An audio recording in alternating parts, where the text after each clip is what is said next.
kids, welcome to grade 9 history class. In today's class we are going to discuss chapter number 4, Forest Society and Colonialism, and today's session will be session number 7.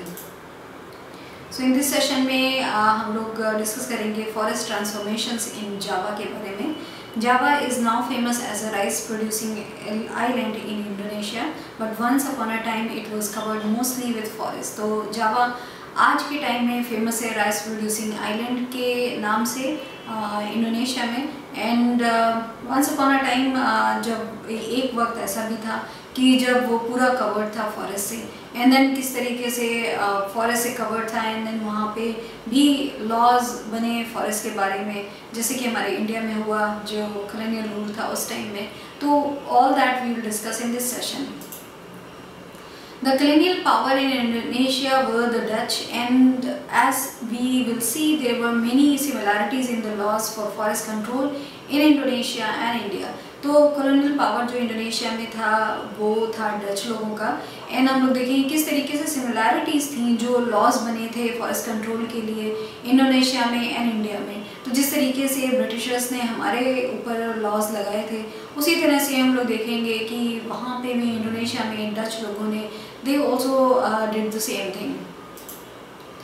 Java in Indonesia is where the Dutch started forest management. Like the British, they wanted timber from Java to build ships. तो Java जो Indonesia में वहाँ पे Dutch लोगों ने अपना जो forest management है वो शुरू किया था.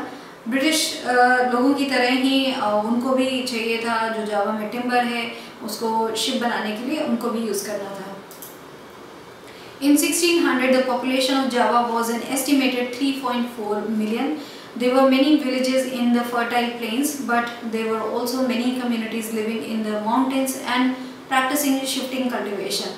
तो 1600 में जो population थी जावा की वो estimated 3.4 million की थी.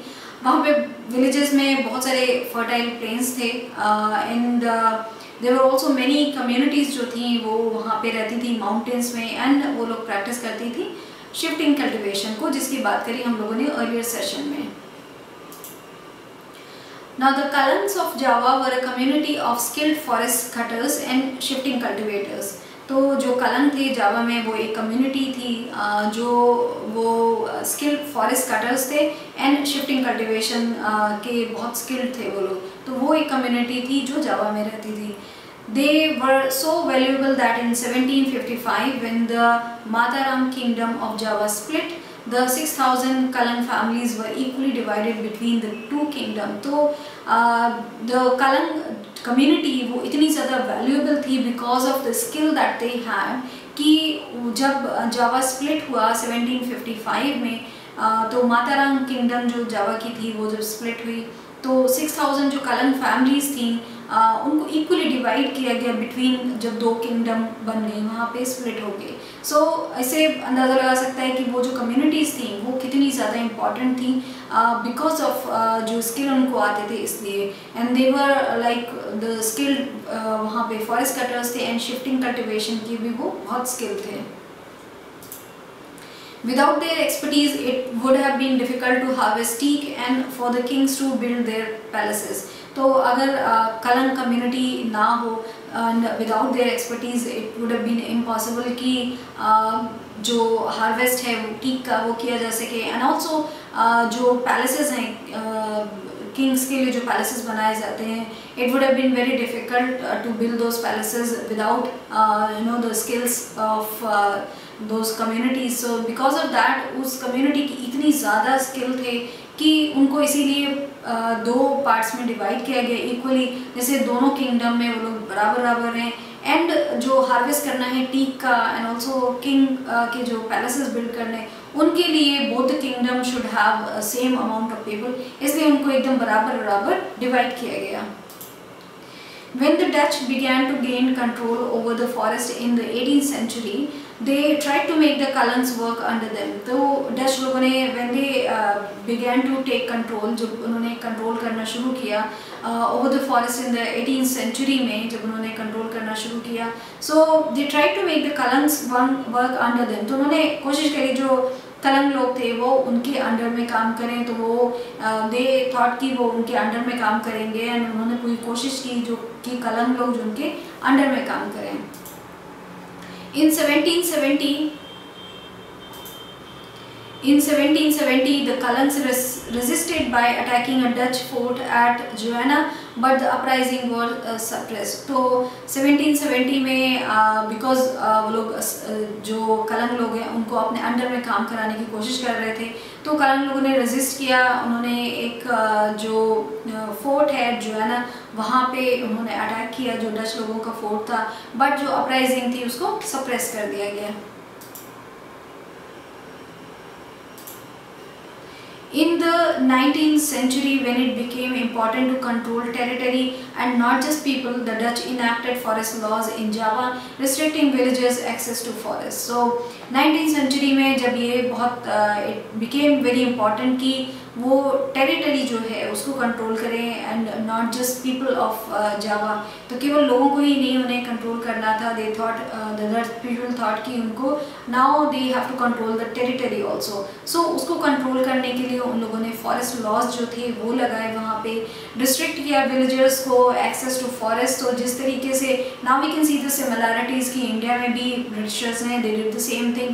उन्होंने रिस्ट्रिक्ट किया इंडियंस को फॉरेस्ट की चीज़ें लेने से, फॉरेस्ट में जाने से, रिजर्व फॉरेस्ट बनाए गए. तो this is what Dutch also did in Java. Now wood could only be cut for specified purposes like making river boats or constructing houses and only from specific forests under close supervision. तो अब after they made the laws, after that जो wood थी वो केवल cut करी जा सकती थी specified purposes के लिए, like river boats बनाने के लिए या फिर जो हाउसेज हैं उनकी कंस्ट्रक्शन के लिए. एंड केवल ये सारी चीज़ें भी दीज जो वुड ये लोगों ने वो कि आप ले जा सकते हैं, ये अलाउ भी किया था. दैट वाज आल्सो कि वो केवल स्पेसिफिक जो फॉरेस्ट हैं उनसे अंडर जो क्लोज सुपरविजन है उसमें से लिए जा सकते थे. Villagers were punished for grazing cattle in young stands, transporting wood without a permit or traveling on forest roads with horse carts or cattle. तो इतना तक कंट्रोल करा डच लोगों ने कि विलेजर्स जो थे उनको पनिश किया जाता था अगर उनकी कैटल भी वहाँ पे ग्रेज करती थी. वहाँ पे उनका कैटल का जाना भी मना था. एंड जो वुड ट्रांसपोर्ट करना विदाउट अ परमिट उसको अलाउड नहीं था बिल्कुल भी. और इवन जो फॉरेस्ट की रोड्स हैं वहाँ पे ट्रैवल करना मना था. विद हाउस कार्ड्स या कैटल के साथ वहाँ पे ट्रैवल करना भी मना था. So we can see a lot of जो restrictions that have been put on the people of Java because they wanted to now control the people. तो उनको लगा कि लोगों को कंट्रोल करें, हम फॉरेस्ट को कंट्रोल करें. So they were trying to control everything, the territory, the people and everything they were trying to control. As in India, the need to manage forests for shipbuilding and railways led to the introduction of a forest service. जिस तरीके से India में the need to manage forest and for shipbuilding, of course, Britishers they wanted to build their ship, and जो railways थी उनके लिए they needed the timber, they needed the wood. इसके लिए उन्होंने introduce किया था forest services in India. तो because they wanted to control everything, forest का जो भी produce है, they wanted to control those things. That is why उन्होंने जो forest services हैं उसको introduce किया. In 1882, 280,000 sleepers were exported from Java alone. However, all this required labor to cut the trees, transport the logs and prepare the sleepers. So 1882 में 280,000 जो sleepers हैं for the railways वो export हुए जावा से. केवल जावा से ही इतने सारे जो स्लीपर्स हैं वो एक्सपोर्ट हुए. सो वी कैन इमेजिन कि कितना ज़्यादा वहाँ पे जो फॉरेस्ट है उसको कट किया गया होगा, कितनी सारी वुड को कट किया गया होगा, किस तरीके से उन लोगों ने सारा कंट्रोल किया होगा एवरीथिंग, ऑल द फॉरेस्ट. जिस तरीके से हमारे इंडिया में ये सारी चीज़ें कंट्रोल हुई.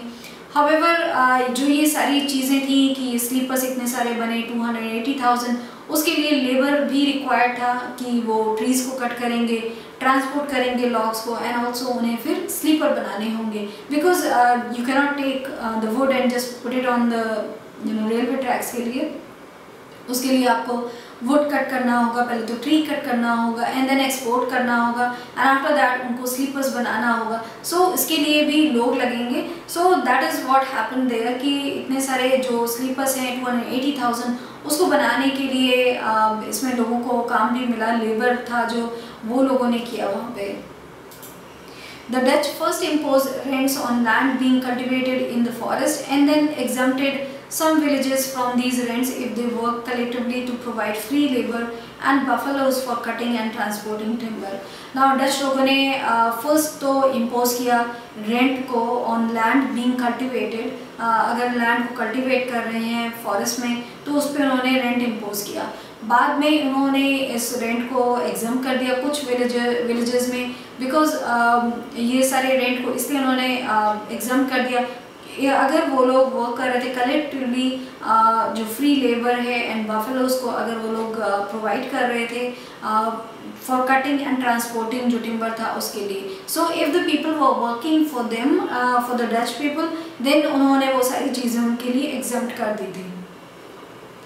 This was known as the Blandon-Gestin system. तो ये एक जो सिस्टम था उसको एक नाम दिया गया जिसका नाम था Blandon-Gestin system. उसको इस सिस्टम का नाम दिया गया जिस तरीके से उन्होंने पहले इम्पोज किया एंड देन एग्जाम किया लोगों को अगर वो उनकी हेल्प कर रहे थे. Later, instead of rent exemption, forest villagers were given small wages, but their right to cultivate forest land was restricted. So बाद में instead of rent जो exempt करते थे वो land अगर वो लोग cultivate कर रहे हैं in the forest, तो बजाय इसके कि वो rent exempt करें फॉरेस्ट विलेजर तो उन्होंने स्मॉल वेजेस देना शुरू कर दिया जो वो काम कर रहे थे उनके लिए. बट जो उनका राइट टू कल्टिवेट था फॉरेस्ट लैंड को वो उन्होंने रिस्ट्रिक्ट कर दिया. So people were still restricted from जो कल्टिवेशन है in the forest. In this session we have discussed about किस तरीके से जावा में जो डच लोग थे उन्होंने कंट्रोल किया फॉर द फॉरेस्ट की चीज़ों पे कंट्रोल किया. एंड बहुत सारी सिमिलैरिटीज़ हैं the way Britishers did on us, जो हम लोगों को कंट्रोल किया उन्होंने हमारे फॉरेस्ट को कंट्रोल किया. In the same way Dutch people they also restricted, उन्होंने भी रिस्ट्रिक्ट किया सारे फॉरेस्ट को कंट्रोल किया in the Java. So this is all that we have discuss in this session. Thank you.